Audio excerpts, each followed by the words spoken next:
উপাচার্য অধ্যাপক মাইনুদ্দিন এবং প্রক্টর মাহবুবুর রহমান সহ প্রশাসনিক দায়িত্বে থাকা শিক্ষকদের লাঞ্ছনা এবং হামলার উপর প্রতিবাদে জড়িত শিক্ষক যারা আছে, যারা জড়িত শিক্ষার্থী আছে, বিশেষ করে সালাউদ্দিন আম্মার সহ তার সহযোগীদের বিরুদ্ধে একাডেমিক ব্যবস্থা গ্রহণ এবং ফৌজদারি মামলা দায়েরের দাবিতে আজকে মানববন্ধন করছেন রাজশাহী বিশ্ববিদ্যালয়ের শিক্ষক এবং কর্মকর্তা কর্মচারীরা। তারা আজকে সকাল থেকে আসলে কমপ্লিট শাটডাউন ঘোষণা করেছেন, অর্থাৎ ক্লাস পরীক্ষা বর্জন করেছেন এবং যারা কর্মকর্তা কর্মচারী আছেন তারাও দাপ্তরিক কার্যক্রম বন্ধ করে এখানে আজকে বেলা 11টা থেকে মানববন্ধন শুরু করেছে এবং তারা বলছেন যে বিশ্ববিদ্যালয়ে এ ধরনের ঘটনা কোনোভাবেই মানা যায় না। বিশেষ করে গত শনিবার সন্ধ্যায় উপাচার্য অধ্যাপক মাইনুদ্দিনের উপর যে হামলা হয়েছে এবং তাকে যেভাবে সিঁড়িতে ফেলে দেওয়া হয়েছে এবং তাকে বাসায় প্রবেশ করতে না দেওয়া, কোথাও থাকতে না দেওয়া, তাকে হেনস্থা করার যে ঘটনা ঘটেছে, এই ঘটনার সঙ্গে যারা জড়িত তাদেরকে তাদের ছাত্রত্ব বাতিলের দাবি জানানো হয়েছে মানববন্ধন থেকে। তারা বলছেন যে বিশ্ববিদ্যালয়ে এ ধরনের ঘটনা খুবই ন্যাক্কারজনক ঘটনা, কারণ তার দাবি দাওয়া থাকলে সেটি একটি নিয়মতান্ত্রিক উপায়ে দাবি দাওয়া জানাতে পারে, কিন্তু সরাসরি হামলার মতো ঘটনা, এ ঘটনায় আসলে তীব্র প্রতিক্রিয়া শুরু হয়েছে বিশ্ববিদ্যালয়ের সকল শিক্ষক কর্মকর্তা এবং কর্মচারীদের মধ্যে। ফলে তারা ক্লাস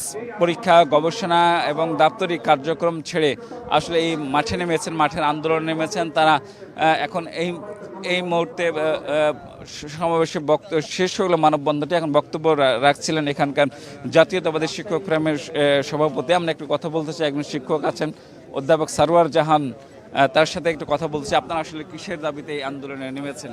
আজকে আপনারা সবাই জানেন 20শে সেপ্টেম্বর যে একটা ন্যাক্কারজনক রাজশাহী বিশ্ববিদ্যালয় ইতিহাসে হয়েছিল, যেটি সারা বাংলাদেশে বিশ্ব সেটাকে ধিক্কার দিয়েছে। কয়েকজন ছাত্র নামধারী সন্ত্রাসী আমাদের বিশ্ববিদ্যালয়ের দ্বিতীয় সর্বোচ্চ ব্যক্তি প্রভিসি প্রশাসনকে তারা যেভাবে গালিগালাজ করেছে, তার গাড়িতে যেভাবে টাকা ভিক্ষা হিসেবে ছিটিয়ে দিয়েছে এবং তাকে যুবরী ভবনে সিঁড়িতে তাকে গলা ধাক্কা দিয়ে সিঁড়িতে ফেলে দেওয়া হয়েছে এবং তাকে মারপিট সহ আমাদের প্রক্টর, আমাদের নির্বাচন কমিশন এবং সাবেক প্রক্টর এনামুল সহ অনেক শিক্ষক এবং কর্মকর্তাকে তারা মারধর করেছে।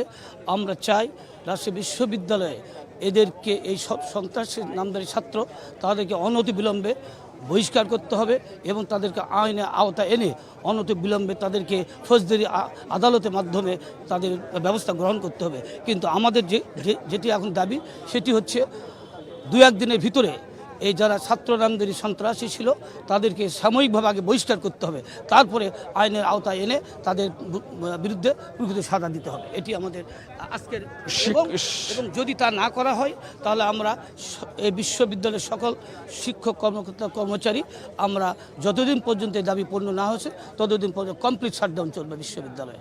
শিক্ষকরা একটা স্পষ্ট ঘোষণা দিয়েছেন যে তাদের দাবি পূরণ না হওয়া পর্যন্ত এই কমপ্লিট শাটডাউন চলবে। মূলত শনিবার পোষ্য কোটা পুনর্বহালের প্রতিবাদে শিক্ষার্থীদের একাংশ অনশন করে এবং অনশনের প্রেক্ষিতে সেদিন বিকেলেই উপাচার্য অধ্যাপক মাইনুদ্দিনকে ঘেরাও করে রাখে এবং তিনি হেনস্থার শিকার হন তাদের হাতে। এই প্রতিবাদে আসলে শিক্ষকরা এখানে মানববন্ধনে দাঁড়িয়েছেন। তারা মূলত আপনাদের দাবি আসলে কি এবং এই কর্মসূচি কতদিন চলবে, সমাধানটা কোন পথে? ধন্যবাদ আপনাকে। আমাদের একটাই দাবি, রাজশাহী বিশ্ববিদ্যালয়ে কোনো সন্ত্রাসীর জায়গা হবে না, সেটা এবং আমার একটা আহ্বান আমাদের প্রাণের শিক্ষার্থীদের যারা জেনজি নামে পরিচিত তাদের প্রতি, যে এই তোমাদের নামের সাথে এই কুলাঙ্গার এই সকল সন্ত্রাসীদের ছাত্র নামের সাথে সংযুক্ত করো না। তোমরা আমাদের এই রাজশাহী বিশ্ববিদ্যালয়ের 3টি স্টক হোল্ডার আমি মনে করি, একটা হচ্ছে এখানে যারা কর্মরত আছে তারা এবং শিক্ষার্থী এবং এই বিশ্ববিদ্যালয়ের সাথে সংশ্লিষ্ট পার্শ্ববর্তী এলাকার লোকজন, এই সকলের সঙ্গে সহাবস্থান আমাদের করতে হবে এবং এই বিশ্ববিদ্যালয়কে শিক্ষার সুস্থ পরিবেশ বজায় রাখতে হবে। সেই জন্য যে সকল এই সন্ত্রাসী কর্মকাণ্ড করছে এই জেনজি প্রজন্মের শিক্ষার্থীরা, তোমরা দেখেছো যে কারা এই ধরনের কর্মকাণ্ড করে, তোমাদেরকে ভুল বোঝাচ্ছে, তোমাদেরকে ব্যবহার করছে এবং এই সকল কুলাঙ্গারদের জন্য আমরা এই রাকসু বাধাগ্রস্ত হতে যাচ্ছে। আমি তোমাদের প্রতি আহ্বান জানাই, তোমরা আমাদের সঙ্গে একত্রতা ঘোষণা করো এবং এই ধরনের সন্ত্রাসীদেরকে রুখে দিলে আমাদের এই রাকসু নির্দিষ্ট দিনেই আয়োজন করা সম্ভব।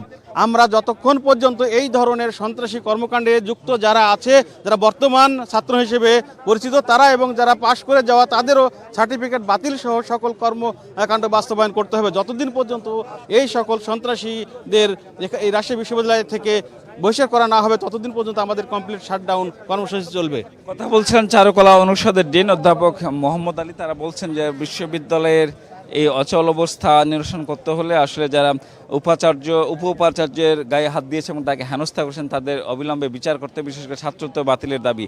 আসলে সমাধান কি রাজপথেই হবে নাকি আইনিভাবে হওয়া উচিত? না, এটা আইন যেটা হোক, আমাদের দাবি হলো 3 দিনের ভিতরে যদি এদের বিচার না হয়, যে কাজটা তারা করছে সত্যিকারভাবে এটা কিন্তু মানে অ্যাটেম্প টু মার্ডার ধরনের, সুতরাং এদের কেসে জড়ায়। এবং শুধু এটা না, এদের ছাত্র বেশি না, অল্প ছাত্র, কিন্তু তারপরও এদের আচরণ মনে হয় যে এরা ছিনতাইকারী, এরকম অবস্থা। আবার এবং তাদের যে আচরণ, বিশেষ করে প্রভিসি মহোদয় সাথে যে আচরণ, এটা সারা বিশ্ব দেখেছে। এরপরে একজন অফিসার, তার সাথে যে আরো দাড়ি ধরে কুয়েটে যা করছে তার দ্বিগুণ এটে হয়েছে, যে কারণে কুয়েট প্রায় 6 মাস বন্ধ ছিল। তারা যদি আমরা সরকারের প্রতি আবেদন জানাই এবং শুধু এদেরকে শুধু বহিষ্কার না, তাদেরকে আইনার অ্যাটেম্প টু মার্ডারের আওতায় এনে এদের গ্রেপ্তার করা হোক। না তা আইনি ব্যবস্থার কথা বলছেন এখানকার শিক্ষকরা, বিশেষ করে আজকে থেকে বিশ্ববিদ্যালয় একেবারেই অচল হয়ে পড়েছে। আমরা কথা বলতে চাই আইন বিভাগের অধ্যাপক সাহালউদ্দিন আছেন।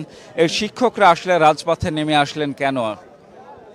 বিষয়টা হলো যে গত 20 তারিখে যে ঘটনাটি ঘটেছে সেটি অত্যন্ত দুঃখজনক একটি ঘটনা, যেটি বিশ্বের ইতিহাসে একটি বিরল ঘটনা। বিশ্ববিদ্যালয়ের প্রশাসনের সর্বোচ্চ কর্তা ব্যক্তি, দ্বিতীয় সর্বোচ্চ কর্তা ব্যক্তি, ওনারকে শারীরিকভাবে লাঞ্ছিত করা হয়েছে এবং আমরা ফুটেজে যতটুকু দেখেছি এটা একটা হত্যা প্রচেষ্টা ছিল। উনি যেভাবে পড়ে গিয়েছেন এবং তারপর ওনাকে যেভাবে পাজা কোলে করে ধরে নিয়ে শ্বাসরোধ করার চেষ্টা করা হয়েছে, এটা এক ধরনের হত্যা প্রচেষ্টা। তো এভাবে যদি চলতে থাকে হয়তো দেখা যাবে একদিন আমরা নিরাপদ থাকবো না। সুতরাং আমাদের নিরাপত্তার স্বার্থে বিশ্ববিদ্যালয়ের শিক্ষার পরিবেশ এবং 29,000 শিক্ষার্থীর সার্বিক নিরাপত্তা এবং আগামী দিনের ভবিষ্যতের জন্য আমরা রাজপথে নেমে এসেছি এবং আমরা চাই এই কুলাঙ্গারের দৃষ্টান্তমূলক শাস্তি এবং তার বহিষ্কার।